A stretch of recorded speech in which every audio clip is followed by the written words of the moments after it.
an opportunity to gain some freedom. Yeah. That's what I saw. Yeah. And then, I mean, out there working, man, we were actually working at a young age. Young age. I mean, we wasn't doing like, you know, the work like our grandparents used to do, but we was out there working. You know what I mean? So sometimes they'll tell you, hey boy, jump in that truck, jump in that car and pull up a little bit. You know what I'm saying? And you're like, wow. Yep. Most important thing is to keep it you. Whatever you do, just make sure it's you. Really? Yeah, man, I pray for these kids nowadays.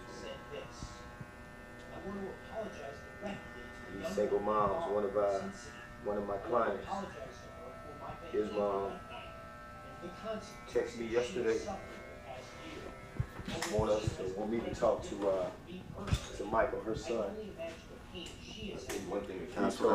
He told his teacher, talking about he's sick of her, and he refused to do the work, all kind of stuff. And she's a single mom, you know, so she always calls us, be like, please talk to him. And she know how we talk to him.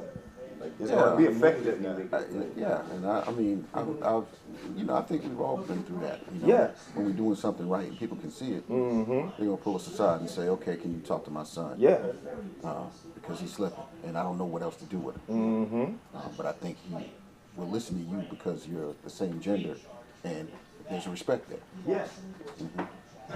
But it just amazes me, man, because I'm like, that little boy gonna straight up tell his teacher, man, I'm sick of you, I'm not doing no work, blah, blah, blah. I was like, man, was I ever to the point where I would actually tell any of my teachers that? Nope. No. That was off limits. That was off limits. Yeah, that's just one of those things you can think about it. Yeah. But it never comes out of your mouth. Yeah. Now, once I get out of that classroom, I'm talking all kind of trash, man. Well, of course. But I ain't gonna tell the teacher I'm sick of you. No. I got to go home after that, man. Yeah. Yep. You know what I'm saying? Or you be cursing in front of grown people like What? Oh. Sitting in the presence of grown people. Exactly. No. You adjust your behavior immediately. Man. My aunt and her boy. Cursing if you didn't know they were around. Oh. Then you get scared immediately. Yeah. My aunt came down there, her and her boyfriend, they came to the house, so her and her boyfriend, man, and me and my wife, we sitting there watching movies. My stepson is gonna sit right between my aunt Rita and her boyfriend. I'm like, yeah, get up out of here, dog. You know what I'm saying? And my wife, it was my girlfriend back then. My wife is like, no, he just missed. I was like, man, look, I'm old school. If you got grown folks in here talking, hey, you need to be on the other end of the house or in your bedroom or something like that, man. Sit between my aunt and her boyfriend. Sit between them now. Huh? Yeah, you ain't finna do that, dog. I understand you love your aunt now, but come on, man. Come on, bro.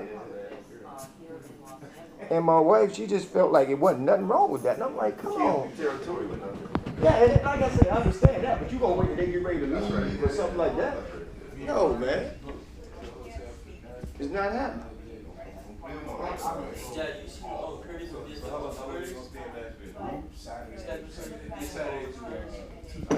Yeah, man, these kids, without guidance nowadays, man, they can't make it, man. They won't make it. Yeah, and it's like little things where you just gotta tell them like why it doesn't work. Yeah. My daughter is 22. She has a kid, and she real smart girl. But it's the little social things, like the little things that she doesn't get. Like she thinks like these books and this book smart is not going to be able to help you. You don't know how to relate to people. You got to be able to relate to people and talk to people. Yeah, that's the biggest challenge I'm having with her. And if I correct her, then she gets so emotional and feel like I'm coming down with her and say, hey, I'm trying to help you. Yeah. I'm not trying to hurt you. Yeah. And the thing is, nobody's going to tell you. You just won't get a job. Exactly. Otherwise, you just don't. You'll be wondering what happened. Exactly. And see, little girls are like that too, man. It's just like my little girl, man. My little girl is one of the smartest little girls in Sumter County. But It just now, it's she at the age, she's 12, she at the age where I got to teach her a little bit more streets, you know what I mean? A little bit more common sense, you know what I mean? And when I'm telling her stuff, you know, she'd get those, you know, eyes watery. You can't do that, man. You can't do that. If you do that, man, you're not gonna make it in the world. You're not gonna do it. There was really nothing else that I want to do. Like, I had a music scholarship. You're not gonna do it. Yeah, I remember when she was that age, man, I used to talk, man, say, hey, what type of dad do you want me to be? You want me to be the type of dad that'll let you go to Apollo and get booed? You want me to be the type of dad to say, hey, baby, I don't think that's the way to go. Yeah, You know? yeah. I tell all my kids, hey man, look at here. I am your worst critic. I am. Them kids out there in the street that you go to school with, or those people out there in the streets, they cannot, they can't talk about you worse than I can. And I'm not gonna talk about you to nobody else. I'm gonna talk about you to you, for real. So I'm your worst one. Son used to have basketball games, man, and I sit there and watch the game. And then he'll come to me and be like, Daddy, what did you think? I'll find something bad about his game. Just so he'll work. You know what I'm saying? Just so he'll work. My little girl will come to me and say, Dad, I made an 8, or I made a 97 on something. Why you ain't made a 98? You know what I'm saying? That's what my pops used to do. Yeah, well, you could have made a 98. I'll make 100. He said, "What? Wasn't no extra credit?" Yeah. that was commonplace. Yeah. Yeah. And eventually, you know, the kid is gonna get to the point where they're gonna be like, you know what? I know it's gonna happen now, so. Right. That's what we're ready for. Yeah, I always do that, man. And like I say, not to criticize them and not to bring them down, but just to make them a better person. I tell them, anybody can be ordinary. Anybody can be ordinary, man. That's easy. Yeah. That's easy. There's too many of them in the world right now. Yeah, some people can't, huh? There's some people that just can't get it right. What do you do with a child that believes it's all right to be ordinary, to live an ordinary life? What I do with a Ain't nothing child, wrong with being ordinary. what I do with a child that comes to me and say there's nothing wrong with being ordinary, ordinary is all right. By the time he turned 18, he's already in the Air Force and he don't know it yet. He's already in the military and don't know it yet. Straight up. Because you're not going to graduate and say, you know what, I'm going to just work at, ain't nothing wrong with McDonald's, I'm not knocking it, but I'm going to just work at McDonald's for the rest of my life. Really? No. You thought about that your whole 10th, 11th, 12th grade year? That's what you want to do? Come on, man. Come on, man. It was a little guy named Alex, man. I've cut the little boy hair for a long time, man, a long time. And I think Alex he had got to about, I think he was 22 when he went in the military. But the guy, he been working in with at Frankie Park part-time, and then working at Nike Outlet part-time, and like I said, 21, 22 years old. So I went to him one day, I was like, Alex, why don't you get a real job and give them jobs to these little 16, 17-year-olds that need a job for the summer? And finally he caught on and was like, you know what, maybe you're right. He went in the military. He did not know what he wanted to do, but I was like, man, you can't work at Frankie Fun Park and the Nike Outlet for the rest of your life, man. Do something, dog. Do something.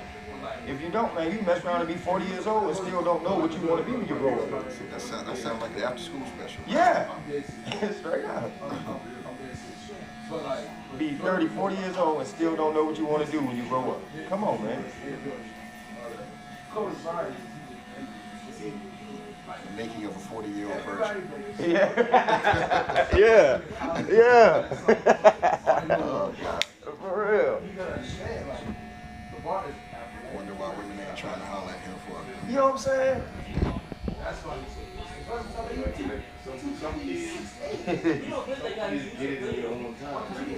Yeah. right person too. Yep. The idea of, we have to start getting it right, the idea of being an enabler versus empowering someone. Oh my. You know, we're loving, especially moms are notorious for this. Well, I ain't gonna kick my child out. I'm not gonna, you know, do certain things. And then, you know, they love their child so much, so they allow them to do so many things so that they never get the chance to do anything on their own. And some fathers too, but it's mostly mothers that I found. And my mother was really one of them. I had to break away from her. Yeah. So, you know, and I learned to be independent on my own. That was my great grandma, man. When I told my great grandma I was going in the military, man, she cried. Because she didn't want me to leave. Didn't want you to leave. You know what I'm saying? I'm like, Mama, look, I'm wasting you money going to college. I'm not learning nothing. I'm not. It's just for me to do what I want to do. I'm going in the military so I can save you money, and at the same time, I need this. But see, that was a level of maturity that you have now that a lot of people don't have. Yes. You know, even as adults, that you had it as a child. Yep. And see, that's why I concentrate so much on my stepson, and I tell my wife, the reason I do stuff, or I'm real hard on it, because right now, he's en route to becoming what I used to be. Right. You know what I'm saying? You forcing him to go to college. I know for a fact he's not ready for college. You know, he's a senior now in high school, and I got to wake him up in the morning. And if you ain't ready when you get to college, man, all you're going to do is party. That's it. You're going to get pulled into everything that seemed like fun. That's it. All you want to do is have fun. That's it. So, you know, and finally, you know, she agreed. I mean, and she let me, you know, do my thing now. You know, he's taking the ass back. You know, he's saying, I'm going in the military. I'm going in the military. And just like I told him, not to knock him, because you're a smart kid, I know for a fact, you do your thing in college. Right. But I know you're not ready for college right now. You're not ready. Going in the military, get a little bit more discipline. We don't want to hear that sometimes, that we're not ready. Yep. You know, when we think we're wrong, we don't want to hear nobody tell us what we're not. Yep. Absolutely right. That pride. That pride. Especially if you think of yourself as that leader and that, you know, that one, I can do whatever I put my mind to, and then, you know, I got this adult, you know, he already living his life, he don't want me to live mine. That's the thought process. And like I say, I commend all of my kids. You know what I mean? I mean, my stepson, that's mine too.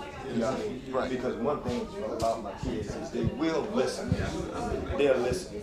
And they're going to do their homework too. You know, when I was talking to my stepson about the military, he did his homework. He did his homework. And then he came back and he agreed, yeah, you know what, this is what I need to be doing. So I like it. You know what I mean? But all of that, you know, a lot of people, you know, they a lot of parents will say, well, I don't want my kids to feel like I'm their friend. You know, I'm their parent. And I'll tell them, I'm like, man, look, part of that is a friendship. Because the friendship part is, you want your child to be able to talk to you about everything. That's correct. You know what I'm saying? By me telling him, I didn't tell him you going in the military. That's not my job to force him to go in the military. But what I did was I told him, man, I don't think you're ready for college. Maybe the military will be better for you. And the reason I did that, I gave him an option, and with that option, he'd do his homework. That's it. He'd do his homework. And I told my kids, just like, you know, with sports, I told my kids' mom, she was like, don't force them to play basketball. I was like, I'm not forcing them to play basketball. I'm not forcing them to play no sports. But I'm trying to avoid paying a college degree. That's my job. That's it. And you weren't forcing him to do anything, but instead you were enforcing a sense of discipline. There you go. Which he can take with him for the rest of the life, for the rest of his life. There you go. And I told him, I was like, look, I tell my kids, I said, look, if you can either get an academic scholarship, you can either get sports, a scholarship in sports. Either way, you paid for your college. Right. Ain't nobody else paying for it. You paid for it. For real. So that right there is something big. Yeah. That's something big. And that's that empowerment that we were talking about. Yeah. Instead of that enabling, where you can just stay with me. Remember, this your house. That's what Mom used to always say. Remember, this your house. You ain't got to go no place. Yeah. She's telling me this at 16, 17 years old. And I'm like, Mom, I'm trying to get going. You don't understand. I got some stuff I need to do. That's him, sir. That's my great grandma.